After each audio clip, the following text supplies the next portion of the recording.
বর্তমান প্রজন্মের অনেক কিশোর তরুণ যখন মোবাইল ফোনে আসক্ত হয়ে সময় নষ্ট করছে, তখন ব্যতিক্রমী উদাহরণ তৈরি করেছে আশুলিয়ার এক কিশোর। দশম শ্রেণীর শিক্ষার্থী রাফুন আহমেদ নূর নিজের অবসর সময়কে কাজে লাগিয়ে তৈরি করেছে যুদ্ধ বিমানের মডেল। অল্প বয়সেই তার এমন উদ্ভাবনী কাজ এলাকায় বেশ সাড়া ফেলেছে। বিমান দেখতে আমার অনেক ভালো লাগছে, যেমন বিমানটা আকাশে উড়ে তখন আমার খুব ভালো লাগে। রাফুন প্লাস রাফুনের মতো আর যারাই আছে, সরকার যদি তাদের জন্য একটা ভিন্ন একটা উদ্যোগ নেয়, আশা করা যায় তারা দেশের স্বার্থে ভবিষ্যতে কাজ করতে পারবে। ছোট বয়সে স্টাডি করে যে একটা সুন্দরভাবে একটা বিমানকে উড্ডয়ন করানো আবার ল্যান্ড করানো, এই জিনিসটা আসলে খুবই একটা ক্রিয়েটিভ। উচ্চতর শিক্ষার জন্য যদি গভর্নমেন্ট বা অন্যান্য অর্গানাইজেশনগুলি এগিয়ে আসে, আশা করি বাংলাদেশের যেই বিমান বা এই ধরনের উন্নয়নের জন্য আসলে আমার মনে হয় তার এই সাফল্যটি অনেক গুরুত্ব বহন করে। রাফুন শুধু শখের বসে নয়, ভবিষ্যতে দেশের বিভিন্ন খাতে ড্রোন প্রযুক্তির ব্যবহার নিয়েও ভাবছে। পড়াশোনার পাশাপাশি অবসর সময়ে সে এসব গবেষণা ও মডেল তৈরি করে।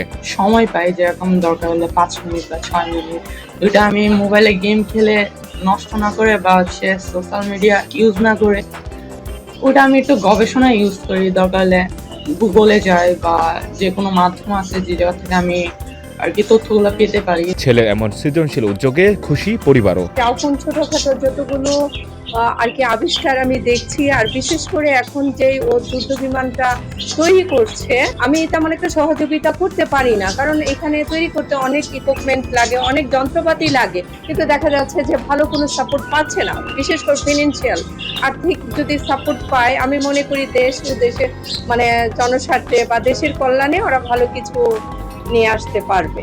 সরকারি সহযোগিতা পেলে তার এই উদ্যোগ দেশের জন্য ভালো কিছু বয়ে আনতে পারে বলে মনে করছেন সচেতন মহল। এই উদ্ভাবনী শক্তি যেটা বাংলাদেশের মানুষের মধ্যে আছে, তাদের জিনে আছে, সেটাকে যদি আপনি এনকারেজ করতে চান, তাহলে সরকারের পক্ষ থেকে এই বিভিন্ন ধরনের ট্রেনিং ইনস্টিটিউটের আন্ডারে বিনামূল্যে কেউ যদি এই ধরনের আবিষ্কার নিয়ে কাজ করতে চায়, বিনামূল্যে ট্রেনিং এবং সহায়তা দিয়ে যেতে হবে। খুদ এই শিক্ষার্থীর কাজকে স্বাগত জানিয়ে সহযোগিতার আশ্বাস দিয়েছেন উপজেলা প্রশাসন। বিমান আমরা হয়তো নিজের দেশে উদ্ভাবন করতে সক্ষম হব এই জেনারেশনের হাত ধরে। তো আমি সেই শিক্ষার্থীর নিকট অনুরোধ জানাচ্ছি, তার যদি কোনো ধরনের সহযোগিতার দরকার হয়, সে যদি আমাদের সাথে যোগাযোগ করে, আমরা অবশ্যই তাকে সহায়তা প্রদান করব। মোবাইলে আসক্ত না হয়ে রাফুনের মতো তরুণদের সৃজনশীল উদ্যোগ বদলে দিতে পারে দেশের ভবিষ্যৎ। প্রয়োজন শুধু সঠিক দিক নির্দেশনা ও সহায়তা। সঞ্জয় দত্ত, বৈশাখী সংবাদ।